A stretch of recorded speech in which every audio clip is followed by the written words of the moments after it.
RPI त्यांच्यासोबत आला तेवढे युतीची महायुती झालेली होती. आता अजितदादा आले आणि एकनाथ शिंदे आले म्हणून तिथं झाले. शिवसेना आणि भाजप युती अनेक वर्षाची होती, 22-25-27 वर्षाची होती.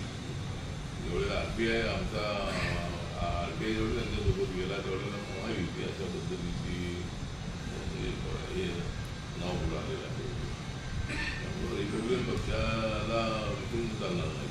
रिपब्लिकन पक्षाला लक्षात ठेवलं आणि रिपब्लिकन पक्ष हा एक समूह आहे, कमी मत आहे त्याला कमावला.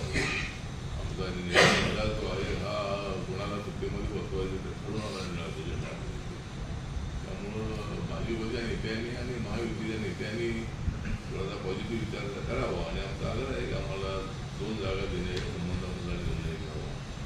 मी माननीय अमित शहा यांनाही भेटलेलो आहे, मी जे पी नड्डा यांनाही भेटलेलो आहे आणि आता एकनाथ शिंदे, देवेंद्र फडणवीस आणि अजितदादा यांच्याशी बोलणार आहे. आणि आमच्या पक्षाला एकदम डावलून चालणार नाही. आमच्या पक्षाला 2 जागा मिळायलाच पाहिजे अशा पद्धतीने आमचा आग्रह आहे. लवकरात लवकर मंत्रिमंडळाचा विस्तार करावा आणि एक मंत्रिपद आमचं घ्यावं. तुमचे मंत्री करायचे नसतील तर आमच्या एकट्या मंत्र्याला सगळं तुम्ही करावा आणि पुढच्या निवडणुकीमध्ये आपल्याला शेतीचा अजून चांगला फायदा करण्यासाठी रिपब्लिकन पक्षाला सत्तेमध्ये वाटा मिळाला पाहिजे. एवढे मंत्री आपण करताय त्यामध्ये आरपीआयचा एक मंत्री करण्याची जबाबदारी माननीय देवेंद्र फडणवीस यांची आहे. त्यांनी आताच निर्णय दिलेला आहे. विस्तार होईल त्यावेळेला नक्की आम्ही करू, पण आता विस्तार कधी होणार काय माहीत नाही. अशा पद्धतीने आमची भूमिका आहे. पण आम्ही सोबत आहोत. आम्हाला एकतर नरेंद्र मोदींची जी भूमिका जी आहे ही बाबासाहेबांचं संविधान मजबूत करणारी भूमिका आहे. जो प्रचार केला जातो की संविधान बदलणार आहे, संविधान कोणाच्या बापाला बदलणार आहे आणि अशा पद्धतीची बोगस चर्चा जी आहे विनाकारण दलित समाजामध्ये गैरसमज पसरवण्यासाठी सातत्याने ही चर्चा सुरू असते. आणि संविधान ज्या नरेंद्र मोदी यांनी संविधानाला माताची पण शपथ घेतलेली आहे ते मोदी संविधान बदलतील आणि संविधानामध्ये बदल करण्याची आवश्यकता नाही आहे. संविधानामध्ये नवीन कायदे करण्याचा संसदेचा अधिकार आहे, अमेंडमेंट करण्याचा अधिकार आहे. त्यामुळं बदलण्याचा प्रश्न येत नाही. त्यामुळं नरेंद्र मोदी हे आल्यानंतरच बाबासाहेबांची अनेक स्मारकं पूर्ण झालेली आहे.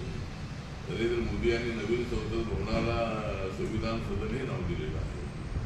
नरेंद्र मोदी सत्तेवर आल्यानंतर बाबासाहेबांच्या 25व्या जयंतीच्या वेळेला 2 दिवसात अधिवेशन ठेवलं आणि 26 नोव्हेंबरचा दिवस आहे.